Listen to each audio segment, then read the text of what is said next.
sa iglesia, ang ipinangangaral ay palipat-lipat po ang pagbabasa po ng berso sa Biblia. At pangalawa po ay bakit po hindi po tuloy-tuloy ang pagbabasa tulad po ng ipinangangaral po ng iba pong mga mangangaral. Salamat po. Salamat po sa inyo, Ginoong Alfred. Napakaganda ng tanong, ano? Dapat maganda rin ang sagot. Wala nang gaganda pa sa sagot ng Biblia.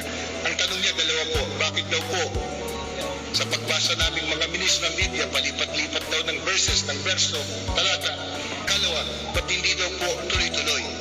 Ngayon, unahin po muna natin yung pagtuturo o pag-aaral ng salita ng Diyos. Kasi po, inaakala ng iba, ang Biblia, banal na kasulatan, parang karaniwang aklat lang na nabibili kung saan, pagkatapos po pwede mong basahin, dire-diretso sa sarili mo, maunawaan mo.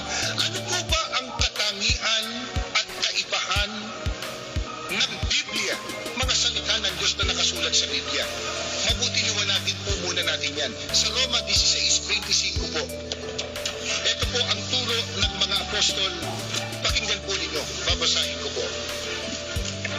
Ito po.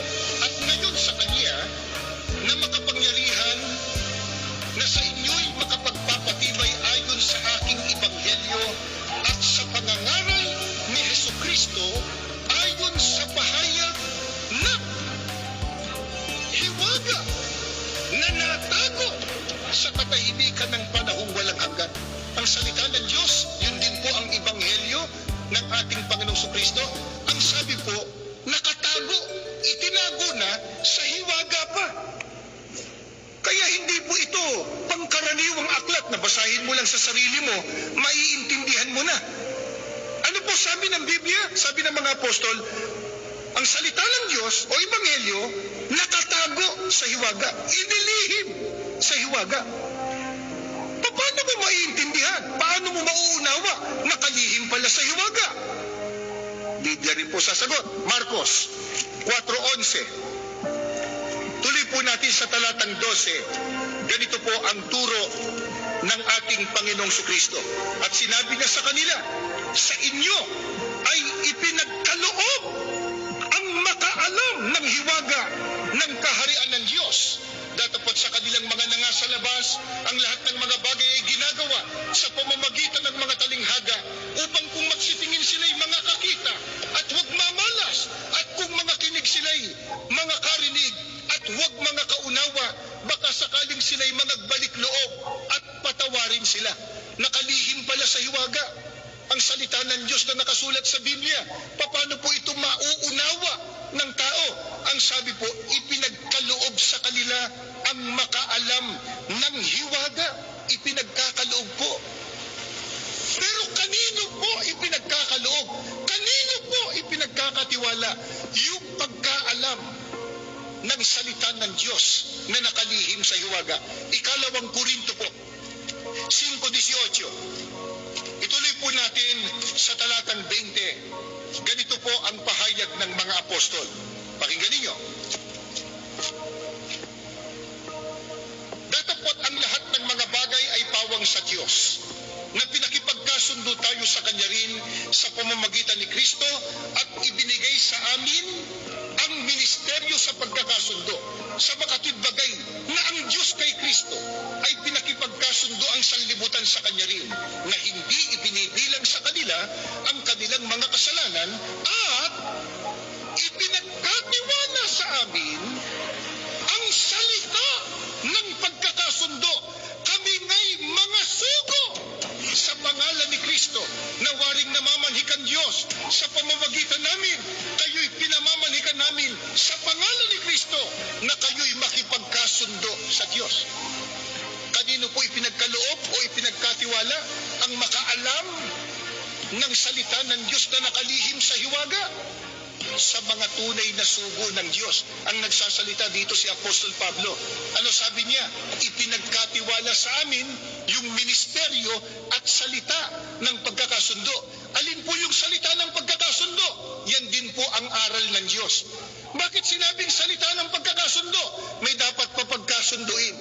Sino ang tao at ang Diyos? Bakit? Nagkahiwalay eh. Bakit? Nang ang tao magkasala, nahiwalay sa Diyos. Ano kailangan?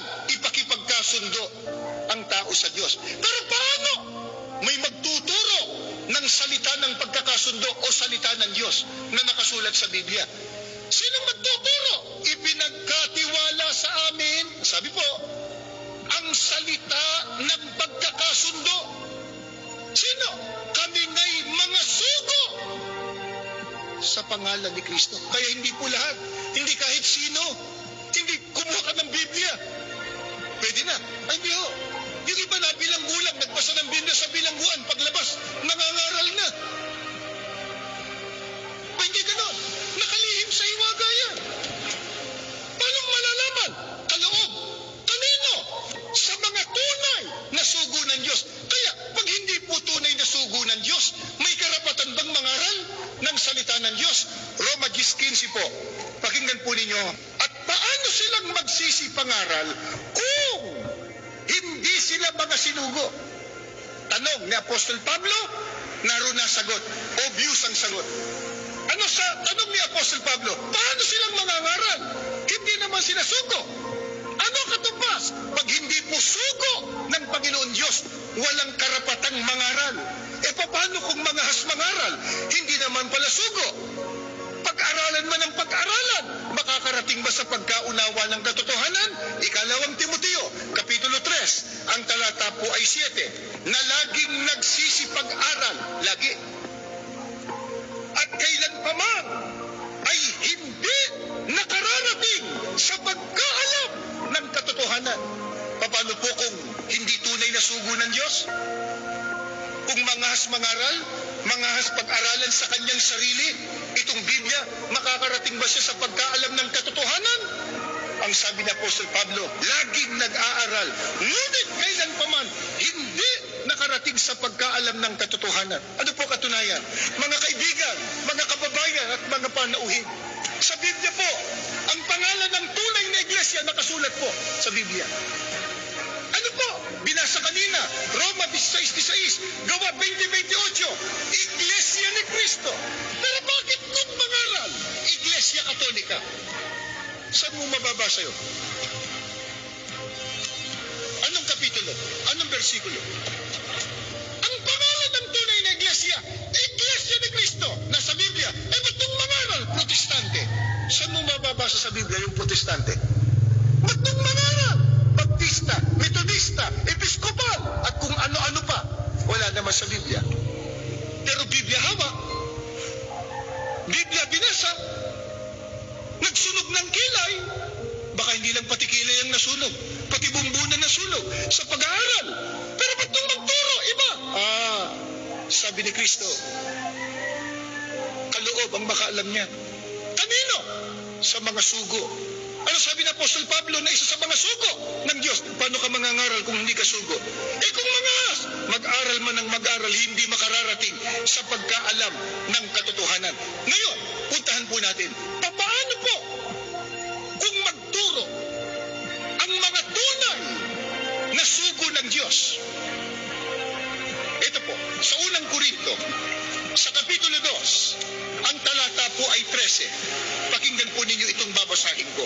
Na ang mga bagay na ito ay atin namang sinasalita. Hindi sa mga salitang itinuturo ng karunungan ng tao. Hindi dito pinag-uusapan yung dunong mo pang sarili. Kung ano na pag-aralan mo, may doctoral degree ka ba? Masteral degree? Saan ka nagtapos? Hindi yun.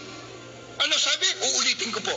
Ng mga bagay na ito ay atin namang sinasalita, hindi sa mga salitang itinuturo ng karunungan ng tao, kundi sa itinuturo ng Espiritu na iniwawangis natin ang mga bagay na ayon sa Espiritu sa mga pananalitang ayon sa Espiritu. Paano po kung magturo at mangaral ng salita ng Diyos? Ang mga tunay na sugo ng Diyos, hindi anyo sa karunungan ng tao, kundi sa pamamagitan ng turo ng Espiritu Santo. Paano yun? Iniwawangis ang mga bagay na ayon sa Espiritu sa pananalitang ayon sa Espiritu. Iwinawangis. Sapagkat ang salita po ng Diyos na nakasulat sa Biblia, wala pong kontradiksyon. Walang salungatan. Kumuha po tayo ng halimbawa. Dito po sa Genesis, yung Genesis po ay unang aklat ng Biblia.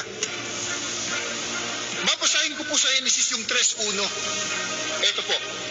Ang ahas na ay lalong tuso kaysa alinman sa mga hayop sa parang na dinikha ng Panginoong Diyos. At sinabi niya sa babae, tunay bang sinabi ng Diyos, huwag kayong kakain sa alinmang punong kahoy sa halamanan? May binabanggit po ditong ahas. Ito po yung ang dyablo na saan yung ahas tinukso yung mag-asawa, si Adan at si Eva. Ang banggit po, ahas. Gusto mong malaman, sino yung ahas? Pagka sinunod natin po, Ginoong Alfred, nagtanong, yung tanong po niyo na dapat tulad ng ibang tagapagturo, dire-diretso basa, sunod-sunod, tuloy-tuloy. Bakit sa amin, palipat-lipat po ng talata? Kung susundin po nating dire-diretso, ang tanong po natin, sino yung ahas? Basahin natin sa 2. At sinabi ng babae sa ahas, wala po dun 3, datapot bunga na, wala po dun. Ahas, baka nasa 4, wala. 7, 6, wala. Bulatin natin na makapal, wala pa rin. 32, ahas. Nasaan yung ahas? Nandun pala sa huli. Pagka sinunod po natin dire-diretso, sa linggo na tayo dito, hindi pa tayo tapos. Ang tanong natin, sino yung ahas? Alam po niyo kung nasaan yung sagot? Yung huling aklat sa Apokalipsis po. Apokalipsis, pakinggan po ninyo sa 12, ang talata ay 9. Sino ba tong ahas na to? Eto ho.